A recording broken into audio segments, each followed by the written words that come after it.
Pues hola, muy buenas tardes a todas y a todos. Es un placer, como siempre, ver una librería llena de gente.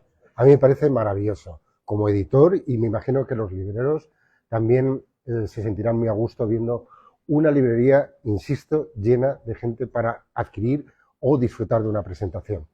Eh, bueno, en primer lugar quiero agradecer a la librería Desnivel que, tristemente, en mis 35 años de editor, no conocía, no sabía, y me he enterado además hoy que es la librería más antigua de Europa, lo cual me deja todavía más alucinado. Así que felicitaciones a esta fantástica librería y agradecido que nos aloje y que nos acoja esta tarde en una presentación de un libro de viajes, de un libro de un viajero, de un aventurero y de un escritor y de un periodista en el fondo también, que lo fue de alguna manera. Luego quiero agradecer también a Mariano López, que nos acompaña y que ha tenido la deferencia de tener un espacio esta tarde para acompañarnos y de disfrutar de una buena presentación. Había que hacerlo, bueno, eso ya es una...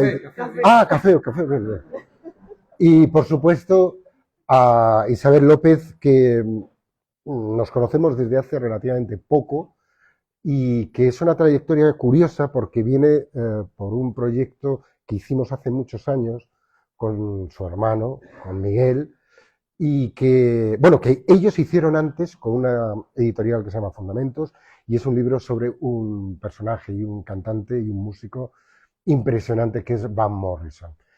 Con el tiempo, esa deriva hizo que conociera el siguiente proyecto, que era Imposible vivir así, en el que creo que algo participó también Isabel, algo, no sé si de alguna manera. Hermana, entonces ya la sabes. hermana, bueno, las cosas de los hermanos, ¿no? Y luego vino El poder de las preguntas, y ahí es cuando ya me proponen hacer la edición que tenían con Fundamentos, pero hacerla con Silex. Y ahí ya es cuando participa directamente Isabel. Y cuando aquello se acaba, aquel proyecto se acaba, me propone esta aventura. Y me parece, cuando yo lo veo, digo, primero no sabía realmente quién era Chatwin, Bruce Chatwin. Lo recordaba en la librería Polifemo, de las cubiertas que hacía Mario Mugni, que eran muy buenas y muy estupendas, y recuerdo de ver el nombre, pero no, un editor lee mucho, pero a veces no lee todo lo que debiera o pudiera hacer. Entonces, bueno, no conocía la figura, y cuando empiezo a investigar, a descubrir lo que hace, cómo lo hace y la manera en que vive intensamente una vida, incluso con un final triste, que bueno, lo conocéis algunos y otros lo iréis descubriendo. No estoy haciendo spoiler porque, en fin, eso está en Wikipedia, quiero decir. Pero el trabajo que ha hecho Isa es muy, muy acertado. Primero, cómo está escrito. Me parece que está escrito, no sé si se puede decir, de puta madre. Está escrito muy, muy bien. Ni una falta. Ni una falta, vale. No, está escrito perfecto. O sea, no. De hecho, el editor que trabaja también conmigo y que somos socios, Tony Castarnado, cuando lo leyó, disfrutó mucho, me llamó, me dijo, oye, me parece un texto fantástico. Yo, no, sí, sabía que lo iba a hacer maravillosamente bien. Así que todo eso hizo que lo sacáramos adelante, que quedara como ha quedado, y luego con algunas variaciones de la cubierta, tal, pero que me parece un trabajo del cual la editorial Silex, que tiene algo que ver con arqueología, porque como Chatwin también fue arqueólogo, la editorial la fundó en el 67, los años que tengo yo, o sea, desde el 67 que nací yo, la fundó mi padre cuando volvió de Egipto del primer viaje de los 5 que hubo para traer el templo de Debod. Él iba en la primera expedición de fotógrafo y él era el que fotografiaba todo lo que iba a quedar anegado por la presa Nasser, la que luego se llamó la de Asuán. Y entonces tenía una implicación bastante potente con mi trayectoria humana. Y además, hacía poco sacamos un volumen muy voluminoso de Kuhn Barrock, que es uno de los arqueólogos fantasiosos, pero que a la vez también lo fue, y bueno, creíamos que era muy acertado sacar el libro en sílex. Así que yo lo único que os digo que cuando lo leáis vais a disfrutar muchísimo, insisto, por la forma como está escrito, y luego es un libro de aventuras. En el fondo es un libro de aventuras. Es muy tintinesco en muchas cosas, y a la vez con guiños a castillos, a sitios, lugares mágicos. Me parece un volumen que lo vais a disfrutar muchísimo. Y sin más, paso la palabra a Mariano. Creo que me tengo que quitar esto y pasárselo, ¿no? Aprovechamos unos aplausos. ¿Sí? ¿Ya? Pero vamos a preguntar, a hablar, a Vale, ¿no? entonces ¿Cómo lo hacemos? Os lo vais pasando. Nos lo ¿Y pasamos. por qué usamos el pequeñín? Redes sociales. Ah, redes sociales. Muy bien, muy bien. Eso te iba a decir, porque tenemos que proyectar la voz. Estupendo. Bueno, no pasa nada. Bueno, buenas tardes también. Gracias por estas palabras. Gracias a Isabel. Gracias a todos ustedes. Por supuesto, a la librería y a la editorial. Sin los editores no sería posible ver los libros y estar aquí todos. Una editorial, por cierto, hasta donde yo llego, que tiene 7 premios nacionales por los libros mejor editados. O sea que un respeto absoluto por mi parte, más aún cuando hemos tenido el lujo de nos encontramos hoy con la biografía de una persona, de Chadwin, cuya vida y cuya obra entregó a la búsqueda de un secreto, de un problema que le tenía atormentado desde el principio, y es por qué existe eso que algunos poetas como Baudelaire y otros, Rimbaud, llamaban el horror al domicilio. ¿Por qué existe en el ser humano la necesidad de viajar? Luego tendremos ocasión, gracias Isabel, de precisar eso de viajar, porque es una palabra quizá muy amplia, y yo cuando leo a Chadwin no interpreto que se refiere a ir a un sitio, sino a moverse de un sitio para otro. ¿Por qué? Bueno, también llevaba quizá esa preocupación por una expresión que a nosotros más cerca el actor Antonio Gamero popularizó una película diciendo eso de como fuera de casa en ninguna parte. Bueno, pues en una Chadwin casi desde niño tenía esa preocupación, fue una de las motivaciones de su obra, una obra que él expresa en varios libros, no muchos, pero con libros de un talento, de una originalidad extraordinaria. Libros en los que mezcla el viaje, la antropología, la ficción. Libros que rompen un poco con la estructura de lo que hasta ahora y quizá después era los libros de viaje, aunque tiene una gran influencia. Hablando de Musnich, yo he sido director de la revista Viajar durante más de 25 años y antes de eso, amigo, compañero de Javier Martínez Reverte, entonces firmaba Javier Reverte. Javier escribió El sueño de África, recordarán ustedes esa novela que es con la que inicia ese perfil de él como escritor de viajes, recorrió un montón de editoriales y ninguna se la quiso publicar esa novela, hasta que dio con Mario Musnich, del que acabamos de hablar, y Mario Musnich, gracias a su relación con la obra de Chadwin, encontró que ese libro tenía algunas similitudes.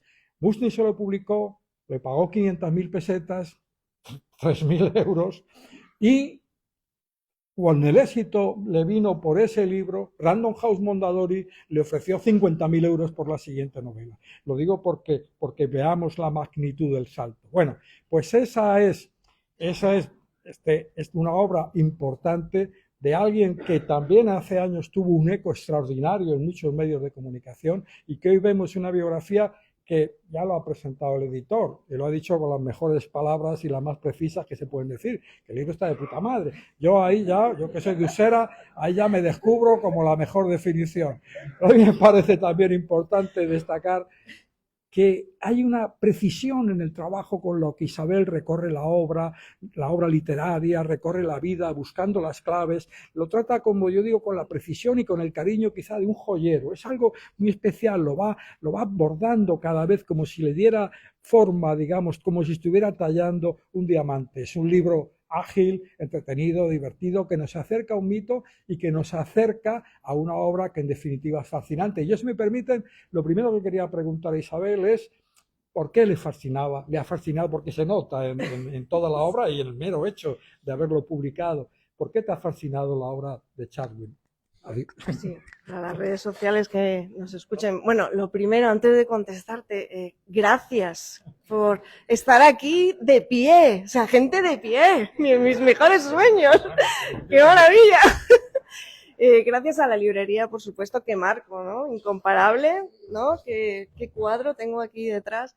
Gracias por esa presentación. Seguid. Yo os escucho, seguir hablando bien de mí, de mi libro, estupendo, ¿no? Gracias, Ramiro. Esa portada, además, qué éxito ha tenido. Yo creo que la belleza de este hombre, la mirada, era un tío carismático y muy guapo, muy apuesto, y yo creo que la atracción de esa portada, una edición muy bonita, y gracias por acompañarme, porque el diálogo que se va a tejer aquí entre nosotros seguro que les entretiene a todo este público maravilloso que nos acompaña hoy. Y Chadwin, pues esa es la pregunta que más me hacen, pero vamos a ver, ¿por qué Bruce Chadwin? ¿Pero quién es Bruce Chadwin? Esa es la pregunta que llevo contestando muchos años, ¿no?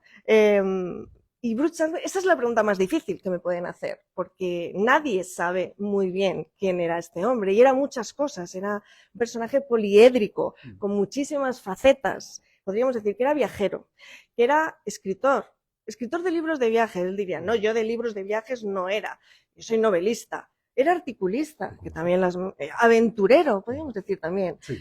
Pero si tengo que elegir, bueno, también víctima, eso hay que decirlo también, del SIDA, en el peor momento de la pandemia, muere con 48 años en 1989, ¿no? Un momento trágico, ¿no? Era joven y en un momento de su vida, además, de gran éxito.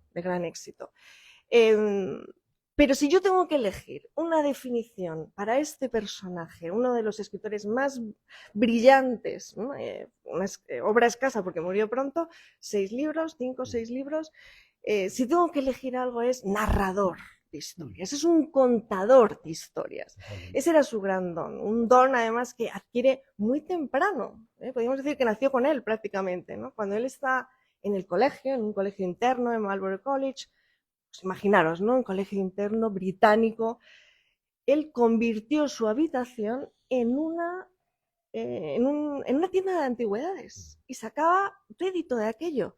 Y los anticuarios de la zona hablaron con el director del colegio para decir, por favor, este chico que tiene 12, 13 años nos está arruinando, porque él con la palabra era capaz de contar la historia que había detrás de cada objeto y que había reunido en su habitación para sacar dinero. Y luego continuamos con la historia. Este hombre 1000 vidas ha tenido, ¿no? Empieza a trabajar muy jovencito, con 17 años, no le llegó la nota para la selectividad, la PAU que llaman ahora, y le ponen a trabajar y entra como mozo de cuerda para mover muebles en la casa de subastas Sotheby's, pero se convierte en muy poco tiempo en un personaje imprescindible en la firma, imprescindible. Y él teje esa leyenda también, ¿no? Se cuenta que él iba identificando lo que era falso y lo que no. Esto es auténtico, este Picasso, esto es una falsificación. Y ahí empieza la leyenda de ese Bruce Chadwin que relato aquí, del que hablo en el libro, ¿no? Y su vida podría haber terminado ahí, digamos, ¿no? Podría haber tenido éxito, se convierte en un director de la casa de subastas, uno de los imprescindibles, pero lo abandona todo para irse a Sudán, siguiendo la estela que decíamos de los poetas, de Rimbaud. Dice, yo me voy, ¿no? Para preguntarse un poco ¿qué hago yo aquí? ¿no? Pero él se marcha ahí a África y descubre en una tribu nómada, bueno, esto era una ceguera que le sobreviene, psicosomática, que tampoco sabemos si es verdad o mentira, ¿no? Eso es algo que tenemos también que que saber sobre Chadwick, ¿no? No sabemos nunca si está contando su historia o si es verdad, ¿no? Pero bueno, yo me quedo y a mí me cautivó ese personaje, ¿no? El de la leyenda que fue tejiendo él y los que le rodeaban. Bueno, pues llega allí a África y se encuentra con una tribu nómada que le transmite ese espíritu viajero del que hablábamos, que va más allá de emprender el viaje. Él dice, es que esta gente es feliz. Esta gente no tiene nada, no tiene un objeto, no tiene todo lo que en la casa de subastas yo he visto donde se relacionó con la crème de la sociedad británica y americana, y es feliz. ¿Por qué? Y ahí empieza su indagación filosófica, ¿no? Que es lo más interesante también de este hombre, de lo que podemos hablar también. Y su historia no termina ahí. Él se convierte en un gran articulista, periodista, hace unos retratos un poco basados en esa vida de Sotheby's, de catalogar, de buscar el detalle, ¿no? Se convierte en Sunday Times Magazine en una pieza también imprescindible. Vuelve a tirarlo todo por la borda, entre comillas, y se marcha a Patagonia, ¿no? ¿Por qué? ¿Por qué se marcha a Patagonia, no? Porque él lo que buscaba en realidad era mantenerse constantemente en movimiento, porque veía que ahí está la felicidad, ¿no? Podemos quedarnos con esta historia o podemos quedarnos con la realidad de que era que unas divergencias con, vamos, que el director, él quería ser director, parte socio de la revista y no podía ser, ¿no? Pero bueno, nos quedamos mejor, ¿no? Con la historia legendaria de me voy a Patagonia en busca del monstruo, ¿no? Yo si me permites ahí, vamos a ver, porque como cuenta muy bien Isabel en el libro, hay un instante que a mí me parecía ya en tiempo, cuando lo conocí, deslumbrante, y es este colaborador de una publicación del Sunday Times, que un buen día manda un telegrama a su editor y le dice, me fui a Patagonia. Eso es maravilloso. Vamos a ver, es que eso hay que reflexionar sobre eso. A ver, a mí siempre me ha parecido, uno de mis sueños en mi trabajo era dejar un post-it diciendo, me he ido a Patagonia el sueño de a todos, correr. El sueño de todos. Todos los demás detrás. De hecho, me tocaba escribir en la revista eso que se llama la carta del director. Algunos lo llaman editorial, pero eso me parece muy pomposo. Yo escribí una que era, me voy a Patagonia. Y eso provocó que el consejero delegado me llamara. Y yo le dije que efectivamente andaba yo pensando que me voy. Y bueno, luego con un whisky, con 2, quizá con 3 o más, pues ya eso se acaba, ese arreglo. Me parece deslumbrante. Me voy a Patagonia. Y ojo, no a un lugar concreto de Patagonia. Eso me parece también interesante. No a una Patagonia que podríamos llamar definida por lo que es el contorno administrativo de la provincia, tanto en Argentina como en Chile, sino a una Patagonia que tiene algo también mítico, ¿no? Sí. Por cierto, habéis hablado, y hay dos preguntas unidas y tal. Una, ¿crees? Él tenía esa preocupación porque decía por ver hasta qué punto, él decía, el desasosiego del ser humano, existía esa necesidad de responder a por qué estamos mejor fuera que en el... Siempre en movimiento, ¿qué tal? ¿Tú crees que esa preocupación existe? ¿La podemos compartir? ¿O pertenece solo a lo que algún momento Chadwick habla de las almas viajeras? Y luego, ¿hasta qué punto habéis hablado de aventura? Pero yo creo que aventura es una palabra que apenas aparece en su obra. Mientras que otros autores, citaba yo a Reverte, cuando hablan del movimiento constante de una persona solo en lugares como Patagonia, como Australia, hablan de la aventura. Chadwick no habla de la aventura, como si la aventura fuera algo extraordinario, y él se refiere al ordinario, a la necesidad del movimiento. Sí, efectivamente, ¿no? Porque, bueno, a eso íbamos, ¿no? Él es el narrador de historias y ¿qué queremos cuando nos... Él era el personaje que tú entras en una habitación y se ilumina. Todo el mundo le rodeaba y quería escuchar esas historias, ¿no? Y esa curiosidad que tenía, unido a que contaba muy bien sus anécdotas desde lo más nimio, cosas que le ocurrían en la vida, hasta, yo diría que aventuras, también son aventuras, ¿vale? Porque partir simplemente puede ser una aventura porque no sabes dónde vas, ¿no? Sí, pero bueno, al final él... Pero es cierto que en esencia son aventuras. Son aventuras. Pero sí es más introspectivo Sí. todo. Es una búsqueda de él, yo creo, en todo, Sí, en todo lo pero que- él lo que quería en realidad y lo que descubre, yo creo que al final, ¿no? de su vida y de su obra, qué pena que nos quedamos ahí con una novela que habla del coleccionismo, de todo lo contrario, ¿no? No viajes, ¿no? Este es lo que pasa si empiezas a coleccionar, ¿no? Ese es Uth, su último libro, ¿no? Y ahí nos deja con, ay, ¿qué hubiera dicho, ¿no? Pero él lo que busca y lo que encuentra al final, yo creo, es la metáfora, ¿no? Del viaje en toda narración, ¿no? Él dice, toda narración, todo cuento que yo te estoy narrando es un viaje, ¿no? Y eso es lo que él utiliza en su obra y sus libros son eso, ¿no? Es una búsqueda de algo y ese es el viaje que emprende. Hay algo, y perdona, lo cuentas en el libro, que como si alguno de estos viajes tuviera una relación con el viaje, digamos por antonomasia, un poco el viaje de los héroes griegos, ¿no? Ulises, Orfeo, que viajan incluso al lugar más profundo, a la búsqueda de un paraíso por un lado, o incluso al Hades, y del Hades se encuentran el paraíso. Exacto. ¿Hay algo de eso? Sí, efectivamente, ¿no? Todos sus libros, porque este libro también es un viaje por su obra, ¿no? Porque su obra al final es el reflejo de lo que era él, ¿no? Todo lo que sabemos de él de verdad se va tejiendo a lo largo de su obra, ¿no? Y eso es el viaje del héroe, ¿no? Él cuando va a Patagonia va en busca de la bestia. ¿Y quién es esa bestia que está en la cueva, ¿no? La excusa es el trozo de brontosaurio que estaba en la vitrina de la casa de sus familiares y él dice, yo voy a buscar esa bestia, ¿no? Pero es el viaje a la cueva, ¿no? Porque él tenía mucho que ocultar, ¿no? Su familia no sabía que era homosexual, ¿no? Entonces había una bestia dentro de él que quería salir, ¿no? Y ese viaje a Patagonia es el viaje del héroe que sale en busca de esa bestia legendaria. Él lo hace con ironía, ¿no? Porque lo que encuentra en la cueva de Patagonia, pues era nada. Era al final un perezoso que se habían encontrado allí, que lo habían despedazado y su tío se lo llevó a su abuela y ya está, ¿no? Y tiene gracia contándolo también, ¿no? Pero efectivamente, ¿no? Es el viaje del héroe, ¿no? Yo emprendo mi viaje para volver siendo otra persona. Y eso es además lo que él hizo, ¿no? Porque después de Patagonia dice, sí, ¿me llamáis que soy escritor de libros de viajes? No, no, perdona, yo soy un novelista. Entonces va y nos escribe una novela, ¿no?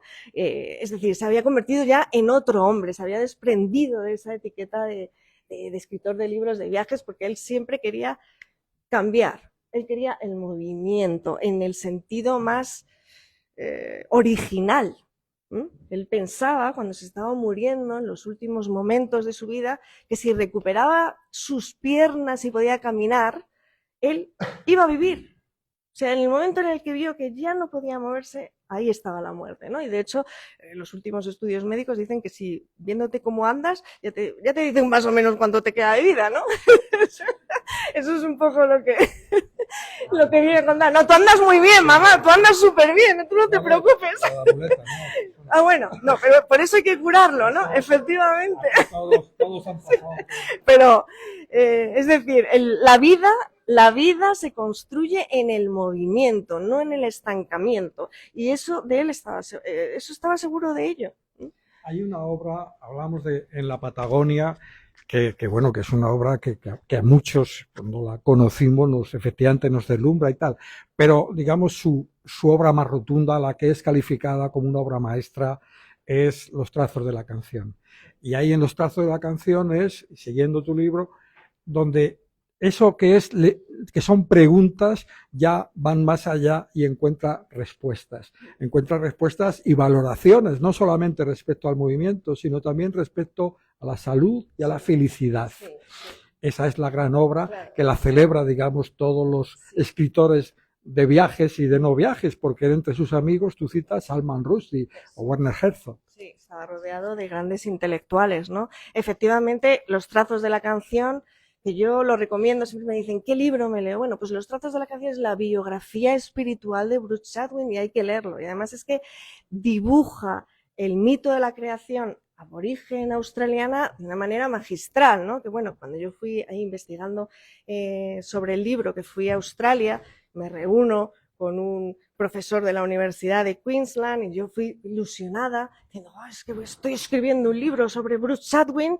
y bueno, estoy encantada de cómo este hombre ha mostrado el mito de la creación. Y me dice, ¿pero qué dices? Tú que lo que tenía que haber hecho es dejar a los aborígenes que contaran su propia historia, porque de hecho es que es como pecado para ellos. Ellos no pueden revelar los trazos de la canción, que es como crean. Ellos crean a través de la canción su propio territorio, ¿no? Y no pueden revelarlo, es un secreto, ¿no? Y llega Chatwin allí y dice, yo lo cuento, y además se convirtió en un bestseller, ¿no? Se convirtió en un bestseller. Pero bueno, es su biografía, ¿no? Y estaba muriendo prácticamente, por eso decide ahí volcar las notas, porque él escribía en las libretas Moleskine, probablemente conoceréis, ¿no? Se han hecho ya muy famosas, ¿no? Y las encargaba además en un sitio de París, porque él era pues, un personaje que votaba a los laboristas, pero parecía aristocrático, ¿vale? Muy británico. Muy británico en ese sentido. Y entonces ve que le queda poca vida y decide volcar ahí en los trazos de la canción, en el libro, todo lo que él había recopilado leyendo a los poetas, citas, estudios sobre el movimiento, sobre el viaje, sobre que debemos caminar, que debemos movernos, las disyuntivas, sedentarismo o nomadismo, somos lobos o somos corderos, ¿no? Todas estas cosas de las que él había estado investigando a lo largo de toda su vida, ¿no? Y los vuelca ahí, luego afortunadamente vivió ahí un poquito más para darnos otro libro más, ¿no? Y referente has hablado de los intelectuales, pero, por ejemplo, el cine. El cine en su vida es otra parte importante. Y los poetas también. ¿Cómo gestionaba él todo eso? Bueno, él era un intelectual y erudito, tenía complejo de no serlo, tenía complejo de no serlo porque no fue a la universidad. Entonces él cuando se marcha de Sotheby's, vuelve de su viaje, etcétera, dice, yo quiero estudiar, yo tengo que ir a la universidad, ¿no? Él tenía una agenda de contactos gigantesca, se había instruido pues de las conversaciones que había tenido con los grandes artistas de su tiempo, ¿no? Y estudió arqueología, ¿no? Pero ahí ve que los objetos estaban todavía más presentes que lo habían estado en Sotheby's, entonces decide abandonarlo también, ¿no? Entonces ya se hace periodista, etcétera. Pero era un gran lector, siempre con el complejo de que debo saber más, ¿no? Debo saber más, pero enamorado de la literatura rusa, sus escritos también beben mucho, más que escritura británica, de carácter británico, yo diría que es más afrancesada, sí, ¿no? Así lo nombran, por su manera de disertar, ¿no? Y muy minucioso con su lenguaje, como narraba, ¿no? Era como pequeñas joyas, ¿no? Hasta que él construye sus frases, sufría, ¿no? Sus editores hablaban de eso, que cada palabra la buscaba hasta encontrar el término preciso que definía lo que él quería, ¿no? En su libro del Virrey de Uday, que habla de un traficante de esclavos, ¿no? Es como lo contrario del nómada, el traficante de esclavos que quita la libertad, ¿no? a las personas, y allí tuvo un lenguaje como excesivo, ¿no? Y sí, se rodeaba de los intelectuales, era parte de eso, un programa que salió en la televisión hablando con Borges, ¿no? Ese era el nivel que tenía, su amigo era Salman Rushdie, Martin Amis, otro gran escritor con el que se codeaba, que en principio pues decía, este Chatwin, a ver, porque él era muy famoso, ¿no? Era famoso hasta el punto de que había gente que se hacía pasar por él en el Peloponeso, porque como era un tío guapo, pues decía, yo soy Bruce Chatwin, y ligaba, ¿no? Porque decía, yo soy Bruce Chatwin, pero no era, ¿no? Fingían que era él. Era famoso hasta ese punto, ¿no? En redes sociales. Bueno, también, hablando de los trazos de la canción, él también, digamos, vindica, como diría Borges, la renuncia, el alejamiento de la que podríamos llamar las posesiones. Cuanto más tienes, más temes. En eso enlaza con algunas corrientes de antropología, ¿no? En las que hablan, mucho mejor. No, bueno, yo te lo suplico. ¿No? No, sí. Con los dos a la vez. Aquí. Sí. Es que si no, venga, perdona. Nos digas. Venga, estupendo. Todo esto es otra cosa. A ver, uno que le gusta el rock and roll, con esto se siente cómodo. Eso. Bueno, entonces, no, yo decía, esa Sí. ese interés, cuando hablábamos del secreto de la felicidad, el movimiento, pero también el desprendimiento, ¿no? Sí, efectivamente, que además eso es lo que él hizo, desprenderse de los objetos. Él tenía una agudeza visual increíble, ¿no? Cuando estaba en Sotheby's, de descubrir cosas que no eran auténticas, descubrirlas simplemente con mirarlas, pero luego además elegía aquellos objetos muy simbólicos de una idea que él tenía en la cabeza sobre lo que era la vida. O sea, al final se rodeaba de muy pocas cosas, pero vitales, ¿no? Pero su último libro, que es Uts, que trata sobre el coleccionista compulsivo, ¿no? Que tiene unas figuritas de Mason de las que no quiere desprenderse, ¿no? Al final es un alegato a eso, a que tú, cuantas menos cosas tengas, más feliz vas a ser, ¿no? Porque él perseguía la felicidad de la sonrisa de esa tribu con la que había estado. Y, y eso es lo que busca, desprenderse, porque si tú viajas ligero, vas a llegar más lejos, ¿no? Vas a poder moverte con más soltura, ¿no? Y él reivindicaba el tener pocas posesiones y se rodeaba de, se desprendía de ellas, ¿no?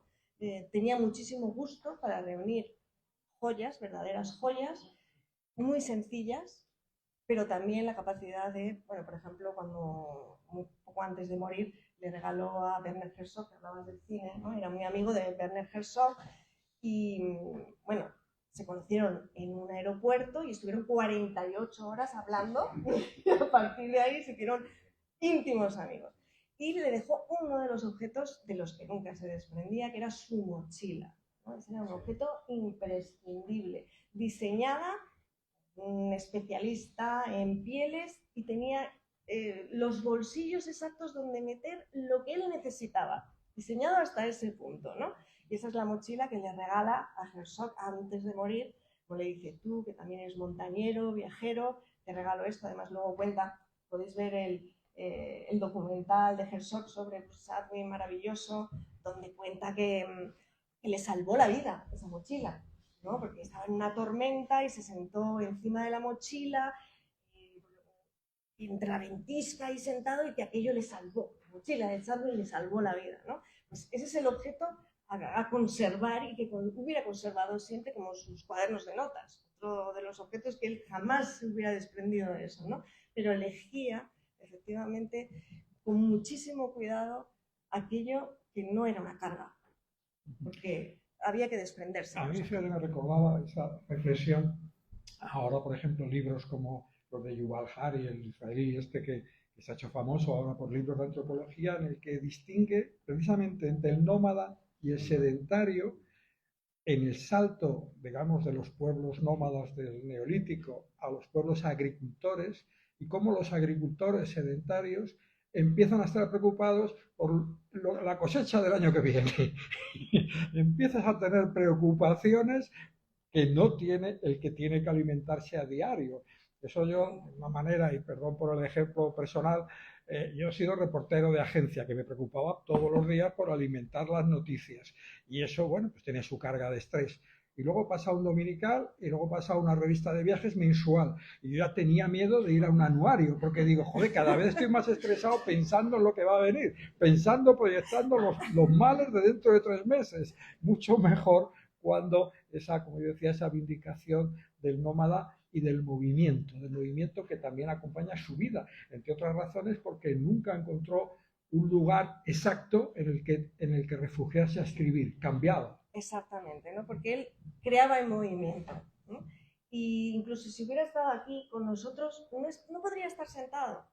El movimiento era intrínseco a él, ¿no? Se movía constantemente y para crear, de ahí La Torre en la Toscana, no hay un artículo precioso que se llama La Torre en la Toscana, además es un artículo que especialmente significa mucho para mí porque es mi unión a lo que luego ha significado Bruce Chadwin para mí, ¿no? La Torre en la Toscana es un lugar para crear, ¿no? Y buscaba ese lugar constantemente, pero llegaba a la Torre en la Toscana y se marchaba, ¿no? Bueno, tuve el placer además de llegar a esa torre en la Toscana, acompañado de Sancho y de Pablo siendo muy pequeñito, de mi hijo, y casualmente estábamos en Florencia, ya sabes, y nos acercamos a esa torre en la Toscana que se ha convertido ahora pues, en un sitio de retiro para escritores, ¿no? Pero en su momento pues era simplemente la casa de su amigo, de la baronesa Don Rezzori. Los Rezzori eran amigos, esa era la gente con la que se movía, los aristocráticos con los que se movía Bruce Chatwin, y ese lugar que pudimos fotografiar, las fotografías están aquí en el libro, que se pueden ver, su habitación, etcétera, ¿no? Es un lugar que dices, claro, ¿cómo no va a escribir aquí Bruce Chatwin? Es que era un sitio ideal, ¿no? Invadía las casas de los amigos, no solo esta de la torre en la Toscana, maravilloso artículo, os invito a que lo leáis y también a través de mi libro, pero se iba a Grecia con Patrick Lefevre también, ahí a escribir, ahí están sus cenizas, era un gran amigo suyo, y al final el último peregrinaje fue allí, y allí esparcieron sus cenizas. Y viajaba por todo el mundo buscando ese lugar ideal. Pero volvemos a lo mismo, es buscando, ¿no? Chatwin siempre estaba en busca, yo creo que de esa bestia. El primer viaje que emprende verdaderamente como escritor, al final era un viaje vital, en busca de sí mismo. Y qué lástima que solo llegó hasta los 48, porque ¿qué otras vidas hubiera tenido este hombre? ¿No? ¿A dónde hubiera saltado? ¿No? Era un hombre capa, ¿no? O sea, iba quitándose capas para encontrarse. Sí, o poniéndoselas, O poniéndoselas, ¿no? Efectivamente, iba como creciendo, cada vez crecía más. Sí, pero decía, me quito esta, hecho ya esto, Buena idea. y él crecía de esa manera, ¿no? Me quejan por redes sociales.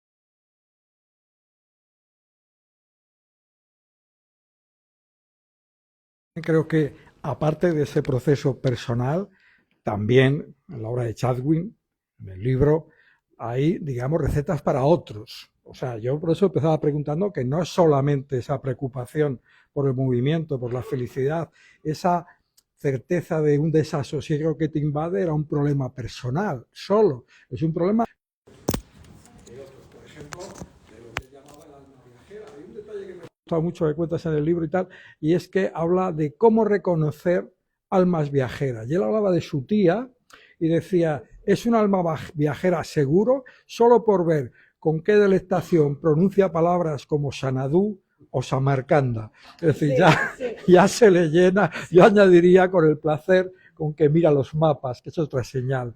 Es algo especial. Fíjate, y en el libro de Patagonia, por ejemplo, que es toda una invitación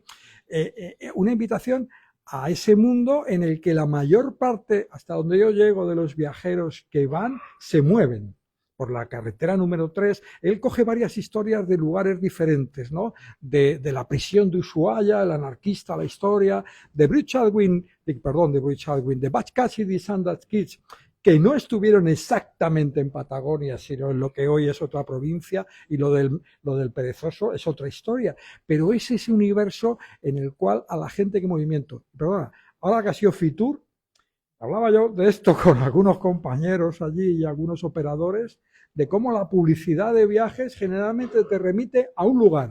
Te dice, mira, aquí vas a estar feliz.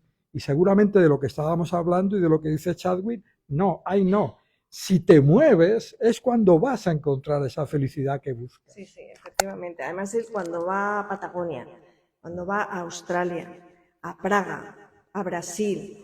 Él va a su Brasil, a su Praga, a su Patagonia, y de eso le acusaban muchísimo de mentiroso, ¿no? Los de Patagonia se enfadaron muchísimo, dijeron, pero vamos a ver, ¿por qué me ha retratado así? Porque, bueno, eran secciones, como dices, el libro, él era muy cinematográfico, bueno, era como un fotógrafo, hay un libro de fotografía suyo precioso, porque tenía un ojo, como he dicho, especial para captar imágenes estáticas preciosas, y eso también lo hacía en su obra, ¿no? Y en Patagonia es eso, es también como fotos de distintos momentos, pero claro, la gente no posaba tal y como la gente, efectivamente, bueno, lo podéis ver luego en el libro, ¿no? Y sí, exacto, ¿no? es más que transmite algo con esa foto, ¿no? Un ojo especial.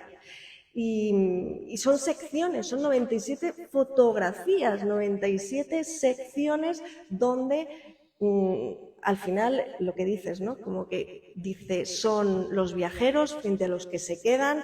En Patagonia son exiliados, ¿no? Habla también mucho del exilio, de los que se han marchado, pero que al final echan de menos el hogar, ¿no? Porque eso es también lo que le pasaba. Él, al final tenía que volver a Gales. Gales era su hogar. Ahí es donde, en las colinas, es otro de sus libros, ¿no? Que habla de esa zona de Gloucester, entre Gales e Inglaterra, tan maravillosa.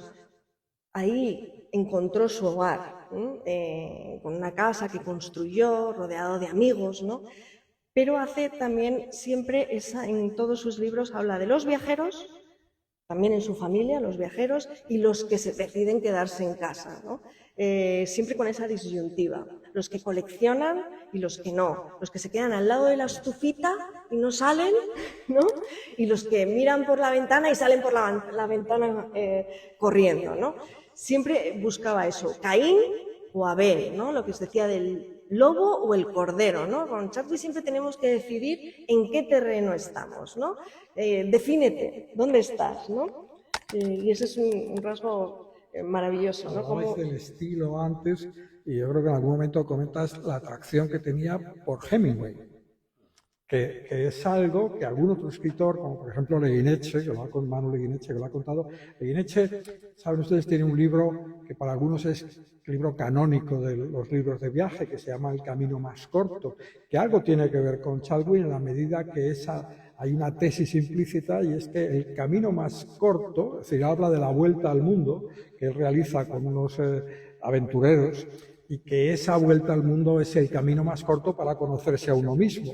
Y la atracción por Chalwin, Manu la contaba siempre diciendo solo una palabra. Hemingway buscaba palabras de $1 para hacer obras de $100, mientras que había otros que hacían justo lo contrario, con palabras de $100 terminaban haciendo una obra muy pobre.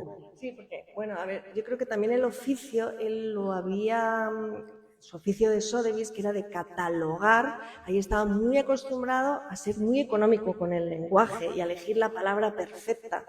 Un verdadero joyero, ¿no? Tú tienes que elegir qué concepto va a describir esta obra de arte que tienes que vender en una subasta, ¿no? Y eso es lo que él aplica a su prosa, ¿no? Era muy preciosista, no elegía las palabras al azar, ¿no? Y eso también es lo que bebe de la literatura, de Hemingway, por supuesto, y de otros muchos, ¿no? Pero sí, es la búsqueda de lo que describa perfectamente eso, y lo hacía también con las fotografías que dejó, ¿no? Él ponía el ojo en cosas que... hay unas fotos de tribus, de estaciones solitarias, ¿no? Y de colores, ¿no? Porque era otra cosa que le obsesionaba muchísimo, los colores. Podía estar hablando del color rojo horas y horas, ¿no? Porque hablaba de la revolución, por qué el rojo es el color de la revolución, y podía estar días hablando de ello, ¿no? Había ciertos temas que le obsesionaban y con los que él se enredaba y siempre... Exactamente, buscando la palabra perfecta que definiera, ¿no? el concepto que él quería desarrollar. ¿Y creéis, fíjate los dos, que esta figura, que esta preocupación, que esta literatura tiene hoy validez? Porque, fíjate, han pasado muchos años hasta que se publicara la primera biografía de Chalwin en español, ¿no? Y para muchas personas, sobre todo jóvenes, Chalwin puede ser alguien con el que no tiene una relación como la que hemos tenido otros, que hace años, nos llegaba ese impacto de Chalwin. ¿Creéis que tiene validez, digamos, y que también puede germinar esa fascinación por el personaje hoy? Pues yo creo que sí, y además es que es muy necesario, porque plantea cuestiones, ¿no? Yo creo que lo que necesitamos es recuperar esa curiosidad, ¿no? Tenemos tanta información, disponemos de tanto que podemos leer, que al final no sabemos nada y no tenemos curiosidad por otras cosas, ¿no? Y él alimentaba las preguntas, ¿no? Al final lo que se hacía era preguntas. Como era muy charlatán, muy buen conversador, hilaba los temas y creaba y disertaba sobre ellos, ¿no? Pero esa curiosidad, eso, el preguntarse el por qué, ¿no? Su gran pregunta es ¿por qué el hombre viaja en lugar de quedarse en casa? Y eso le lleva a construir una obra magnífica que haya quedado en la historia de la literatura. Lógicamente, sí, pero este es para entrar perfectamente en el mundo Chatwin. Este libro es el canal directo para que un adolescente o alguien, o no adolescente, que se meta dentro de Chatwin puede entrar perfectamente por este libro. Y luego sus lecturas. Yo creo que sí, estoy convencido de ello. Por eso hemos publicado el libro. Sí, no, ¿verdad? Sí, no. Sí, los jóvenes son la esperanza, ¿no? Que esto llegue a los jóvenes. Lo digo muy en serio. O sea, creo, sinceramente, que este tipo de libros... por cierto, el otro día tú en IFEMA seguro que hablabas de este libro. Comentaste algo de Chatwin y volvió a salir. Son mecánicas que yo llamo celestes que hacen que funcionen y que un chaval o una persona adulta pueda acercarse de una manera más certera, porque le da pautas para seguir toda su trayectoria literaria. Y eso me parece muy interesante. Por eso este libro es necesario, absoluto. No, y luego, por lo que decía de las preguntas, que Chatwin no es solo una persona, no es solo una vida, ¿no? No es solo un libro, cada libro es un mundo en sí mismo, un viaje también. Cada uno de ellos es un viaje distinto a lugares más o menos exóticos, ¿no? Porque puedes viajar a Gales o puedes Praga o Patagonia, pero son las preguntas que él plantea en cada uno de esos libros los que al final te hacen viajar, ¿no? Y que la conclusión, ¿no?, de la que hablábamos, de que en el corazón de toda narración está el viaje, ¿no? Cuando nosotros queremos... Vosotros estáis aquí porque queréis escuchar historias, ¿no? Si no, no hubierais venido a esta presentación, ¿no? Todos queremos escuchar historias. ¿Por qué? Porque todos queremos viajar, todos queremos emprender un viaje. Y si tenemos a alguien que nos las cuenta bien como Chatwin... Y este tipo de fotografías, que no sé si llegáis a ver, pero bueno, me parecen que también son narraciones. Sí, esta es una foto además que hizo él porque era en su época de articulista, María Reiche, que investigaba las líneas Nazca, y fue a verla y hace esta foto que está hecha de espaldas, es una foto impresionante, pero es bueno, un poco lo mismo que le había pasado con Madame Mionnet, ¿no?, la diseñadora, que él construye su idea de por qué ha ido a Patagonia a través de esta mujer, ¿no? Porque era nonagenaria, va a hacerle la entrevista y esta mujer le dice, ¿te está gustando el mapa de Patagonia? Sí, es que tú tienes que ir ahí, yo ya no puedo, yo tengo 90 años, ¿no? Pues con María Reich es un poco esa imagen de buscar la espalda de la mujer a la que estás entrevistando y de la que vas a escribir un artículo, es decir, una perspectiva sobre alguien magnífica, que se ve en la foto, pero que también se ve en cada uno de sus artículos, ¿no? Porque era un gran periodista, ¿no? Igual que había elegido muy bien los objetos que le rodeaban en su casa y que luego, tristemente, pues tuvo que ir desprendiéndose de ellos cuando se estaba muriendo, que eran muy poquitos, que los había elegido muy cuidadosamente, pues también elegía muy cuidadosamente los temas sobre los que escribía y estas mujeres sobre las que eligió escribir. Un elemento que yo me gustaría que nos lo dejáramos, que lo comentaras, y es que dentro de ese interés por el viaje y por la simplicidad, por el desprendimiento, de alguna manera también le lleva al desierto. Una palabra que no hemos comentado, el desierto, que le parece que es uno de los lugares por excelencia del viajero. Sí, el desierto patagónico, ¿no? Que es un desierto como muy... No es el desierto de las películas, de las dunas, ¿no? De Tésiger, ¿no? Cuando pensamos en Tésiger hablamos de ese maravilloso, ¿no?, de Lawrence de Arabia, ¿no? Esa es la imagen que tenemos del desierto, pero el patagónico no. El patagónico es de este que te pincha, sí que te vas a encontrar cosas que te van a hacer daño, ¿no? Pero es ahí donde, bueno, cuando se está investigando sobre Patagonia, porque era un gran lector, ¿no? Leía todo tipo de literatura para hablarlo y luego volcarlo en sus libros. Era un gran lector, era muy erudito en ese sentido.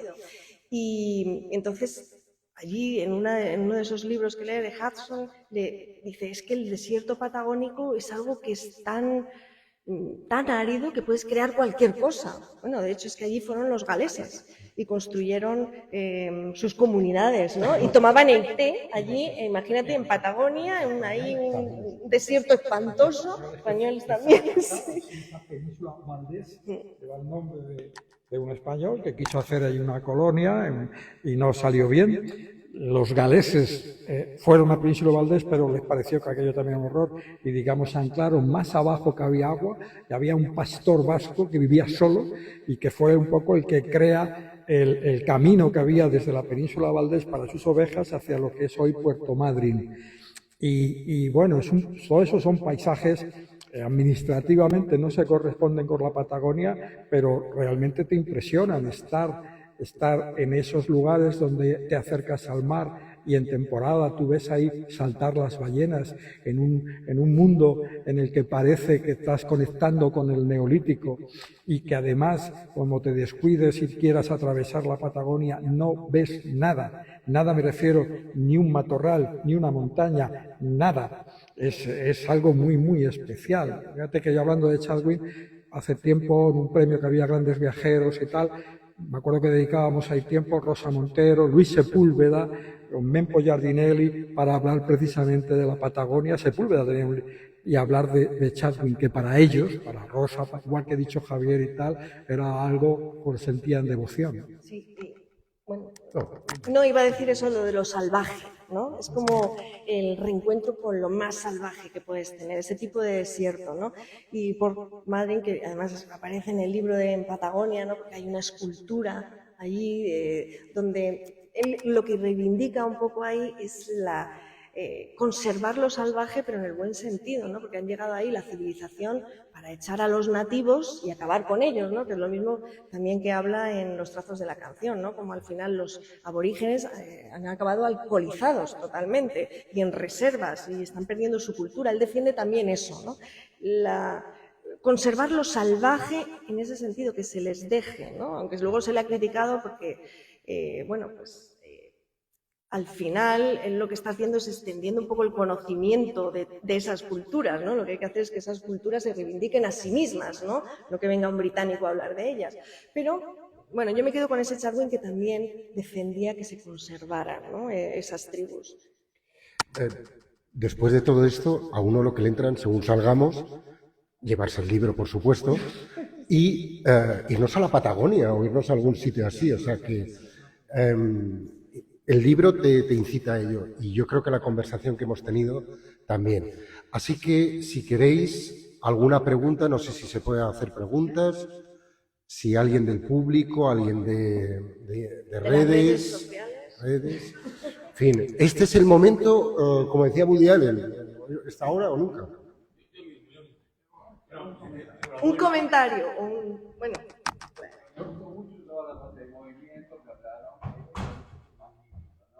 Y bueno, yo encuentro un poco una contradicción en todo eso, ¿no? No en ustedes particularmente la forma que lo escribieron y que lo escribieron de forma magnífica, sino la contradicción en sí en la vida, ¿no? Por un lado, sentimos muchas ganas de mover, tiempo de viajar, ¿no? Y demás.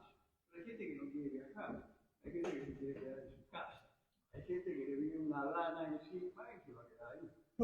No van a salir tal vez eso va a pasar seguramente, ¿no? Y por otro lado, el movimiento es una clave. Yo creo que desde el punto de vista físico, ya creo que todos tenemos conocimiento de que es una clave, nos tenemos que mover. La doctora Aslan, austríaca, que murió hace unos cuantos años. Rumana. Rumana. Gracias por revertirme. Lo que hacen los años. Decía decía la intranquilidad es la mitad de la paz. Y acá tenemos a este genio de Soria, que dice que si te duele algo, mueve lo que no te duela. Entonces, eso es por lo menos para la parte física. No sé si para la parte espiritual, ¿no? Pero por otro lado, creo que en algún momento hablaste de lengua también. Entonces tenemos algo que se llama economía articular, ¿no? Nos resulta más fácil decir pescado que pescado, o para qué que para qué. Hacemos economía con eso. Y el león a que nos parecemos bastante en muchas cosas, no se come al búfalo más fuerte, se come al más débil o al enfermo. Entonces, ¿qué hace?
decía que no era escritor de libros de viajes, ¿no? Por eso él se quitó esa etiqueta, ¿no?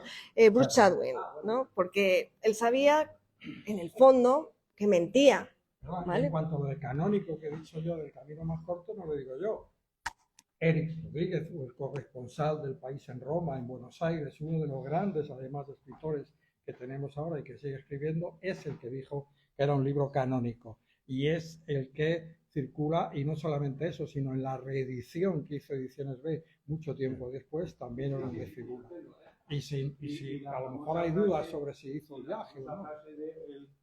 Para conocerse a sí mismo, el camino más corto es dar la vuelta al mundo, no es de Leguineche. Eso, perdona, que no lo he dicho solo Leguineche la cita, eso, por supuesto, pero bueno, es una cosa, digamos, un poco... Lo que